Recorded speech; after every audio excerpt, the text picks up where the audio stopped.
అందరికీ హాయ్. భార్గవి గృహ చిట్కాలకి స్వాగతం. ఈరోజు మనం చాలా రుచిగా ఆరోగ్యానికి కూడా మంచిగా ఉండే సొరకాయ మఖానా పాయసం చేసుకుందాం. ఈ స్వీట్ ఒక్కసారి తింటే మళ్ళీ మళ్ళీ చేసుకొని తినాలనిపిస్తుంది. మరి ఆలస్యం చేయకుండా మొదలు పెడదాం. ముందుగా స్టవ్ పైన ఒక ప్యాన్ పెట్టుకొని అందులో ఒక స్పూన్ నెయ్యి వేసుకొని ఒక కప్పు మఖానా తీసుకొని అందులో వేసి బంగారు రంగు వచ్చే వరకు వేయించుకోండి. వేగిన తర్వాత అవి పక్కన పెట్టేసుకోండి ప్లేట్లో. ఇప్పుడు ఒక సొరకాయని తీసుకోండి. సొరకాయని తొక్క తీసేసి మంచిగా శుభ్రంగా కడిగి కోరు తీసుకోండి. కోరుకున్నాక ఆ మధ్యలో ఉన్న గింజ భాగాన్ని మొత్తం సపరేట్ చేసి పక్కన పెట్టేసేయండి, అది వాడొద్దు. కోరు ఒక కప్పు అయింది. మనకి 2 స్పూన్ల నెయ్యి వేసుకొని సొరకాయ తురుము మొత్తం అందులో వేసి వేపండి.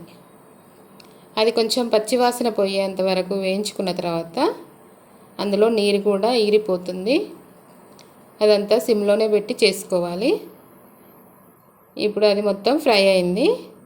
ఇందులో కొద్దిగా వాటర్ వేసుకోండి. ఒక టీ గ్లాస్ వాటర్ వేసుకోండి, సరిపోతుంది. నెమ్మదిగా ఉడికించండి దీన్ని. ఇప్పుడు మఖానాని సగం తీసుకొని మనం మిక్సీ జార్లో వేసుకొని మెత్తటి పౌడర్ లాగా చేసుకోండి. కొంచెం బరకగా ఉన్నా పర్వాలేదు.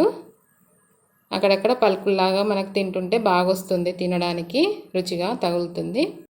ఇప్పుడు ఒక ½ లీటర్ పాలు తీసుకోండి. చిక్కగా కాగబెట్టి పాయసంలో పోయండి.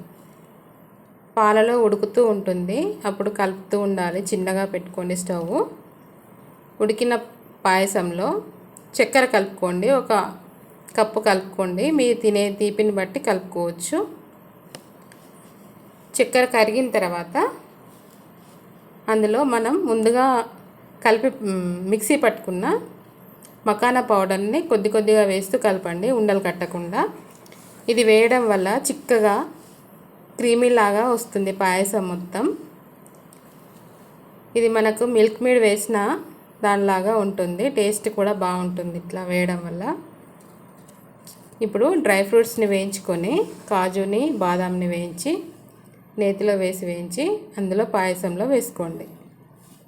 ఇప్పుడే మఖానాని కూడా మిగిలినవన్నీ అందులో వేసేయండి.